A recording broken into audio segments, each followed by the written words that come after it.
o par está realmente em tendência ou não? Bom, eu tenho 6 regras principais que mostram para mim quando o par está em tendência ou não. Eu sigo essas regras. Se alguma dessas regras não forem obedecidas, eu cancelo tudo, fecho o gráfico e abro um gráfico novo em outro par, em outro time frame e etc. E deixo aquela oportunidade passar. Bom, a primeira condição que eu sigo nesse sistema de negociar tendências, a primeira condição para mim é que as 3 médias estejam apontando na mesma direção, ok? Isso é bastante fácil da gente ver. A média azul de 100 períodos está apontando para baixo, ok? A média vermelha de 50 períodos também está apontando para baixo. E a média verde de 30 períodos, desculpa, também está apontando para baixo. Essa é a primeira condição. Caso uma das médias, por exemplo, a média azul esteja apontando para baixo, a média de 50 esteja apontando para baixo, mas a média de 30 já está apontando para cima, eu cancelo tudo. Por quê? O preço está mostrando para mim que o preço está querendo inverter a tendência de queda e talvez subir. Ok? Caso a média de 30 esteja apontando para baixo, a média de 50 esteja apontando para baixo, mas a média de 100 ainda está apontando para frente, que geralmente isso acontece no começo da tendência, como aqui eu vou mostrar para vocês agora, isso significa que a tendência ainda não está formada, ok? Portanto, se a tendência ainda não está formada, a zona entre a média de 30 e de 50 não vai funcionar como suporte e resistência para mim, porque a tendência ainda não está definida, ok? Isso é normal, como aqui, ó, a gente pode ver aqui. A média de 30 está apontando para baixo, a média de 50 está apontando para baixo, mas a média de 100 ainda está apontando para frente, ok? Que então isso mostra para mim que a tendência ainda não está definida. Se a gente voltar um pouquinho mais para trás, a gente pode ver que isso acontece várias vezes quando o mercado está simplesmente em range ou andando de lado. Aqui tem outra pequena tendência também, certo? Ó, as 3 apontando para cima, tudo bonitinho, tá? Muito bem, vamos seguir então. O primeiro passo, o primeiro requisito para mim definir uma tendência é que as 3 médias estejam apontando na mesma direção, para baixo numa tendência de queda ou para cima em uma tendência de alta, ok? Esse é o primeiro requisito para eu definir uma tendência. Bom, o segundo requisito qual é? Que não haja nenhum tipo de cruzamento entre as médias. Ou seja, eu vou querer que as médias estejam todas em ordem bonitinha. A média de 100 apontando para baixo, a média de 50 apontando para baixo e a de 30 apontando para baixo. Caso a de 30 esteja apontando para baixo, mas esteja aqui subindo e descendo, por exemplo, olha aqui. As médias estão as 3 apontando para cima? Sim, a azul a de 100 está apontando para cima, a de 50 apontando para cima e a verde apontando para cima. Mas a média de 50 está cruzando a média de 100. Isso para mim é um sinal de que o mercado está andando de lado, que não quero estar no mercado nessa hora. Então a segunda regra para mim é que não haja nenhum tipo de cruzamento entre as médias, ou seja, que as médias estejam paralelas entre si.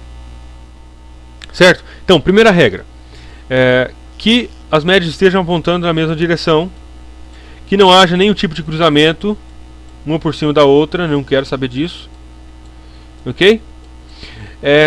E agora nós vamos para a terceira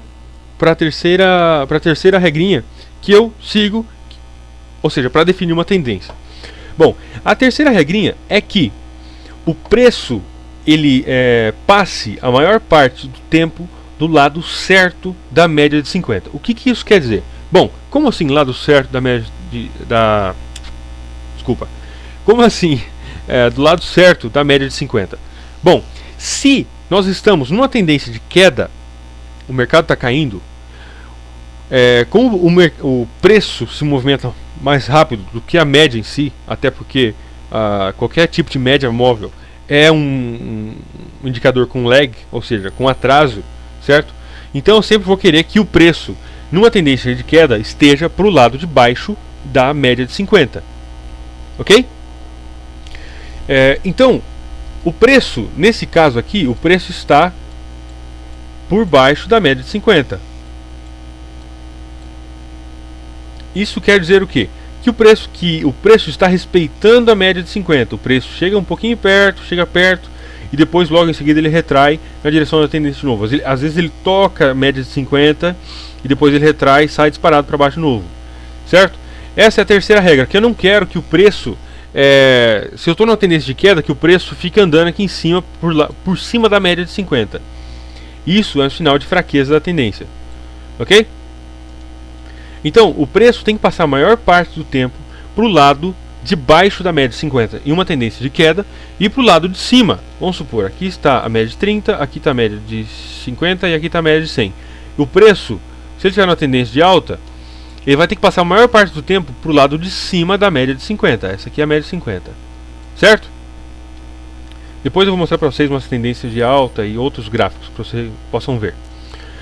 Bom, a próxima regrinha é que o preço nunca chegue nem perto da média de 100. A média de 100 funciona como uma espécie de alarme. Ok? Funciona como uma espécie de alarme. Por quê? Bom, nós temos aqui como é que fala?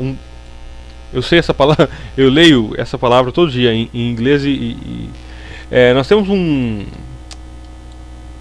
enfim, um movimento de queda, uma tração, certo?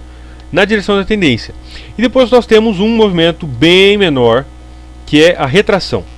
Então, aqui o mercado fez caramba, esqueci a palavra. Mas o mercado fez essa queda bastante expressiva. Por quê? Porque o mercado está numa tendência de queda. E aqui o mercado fez uma retração pequena. Por que ele fez essa retração pequena? Porque a retração ela tem que ser menor do que o movimento em si. Bom, se nós estamos numa tendência de queda, nós temos aqui uma queda de 100 pips, certo? Para que esse movimento se caracterize como uma tendência, eu vou querer que que a retração desse movimento seja menor do que o movimento em si. Se aqui eu tive um movimento de 100 pips, eu vou querer que esse movimento nunca chegue a ser 100 pips. E quanto menos, ou seja, quanto menos essa retração se aproximar desse topo anterior, melhor, porque mostra que a tendência está forte. Então, deixa eu só apagar aqui de novo. Bom,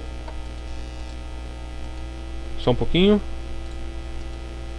Tá. Vamos supor aqui então, eu tive um movimento de queda bastante expressivo na direção da tendência. Depois o mercado retraiu, chegou até aqui mais ou menos aí uns 50% da retração de Fibonacci. E aqui o mercado, esse movimento, por ele estar na direção da tendência, por ter os grandes bancos, os grandes traders negociando esse par nessa direção, certo? Esse movimento é muito mais forte, muito mais rápido e muito maior do que a retração. Se a tendência for se manter, a retração vai ser bem menor do que esse movimento. Ok? Então, essa retração é causada por quê? Por aquelas pessoas que negociam contra a tendência e também pelo fechamento dessas ordens aqui. A pessoa vendeu aqui, para ela realizar lucro, ele ganhou aqui, por exemplo, 90 pips. Para ele realizar esse lucro, ele precisa fechar essa ordem. Quando ele fecha, ele compra novamente o mercado, e é em parte o que causa as retrações dentro do mercado. Certo? Bom, quando chega numa certa altura aqui está passando a média de 30, de 50 e a de 100. O preço vem e bate aqui na zona entre as médias de 30 e de 50. Quando chega nessa altura, essas pessoas que venderam aqui, fecharam lucro aqui, vamos por aqui, ponto A, venderam aqui no ponto A, fecharam o seu lucro no ponto B. Bom, realizaram lucro. Aqui eles ganham, por exemplo, só um exemplo, tá? Mais 90 pips. Essas mesmas pessoas que seguiram essa tendência, eles vão procurar entrar aqui novamente nessa zona aqui entre a média de 30 e a média de 50, certo?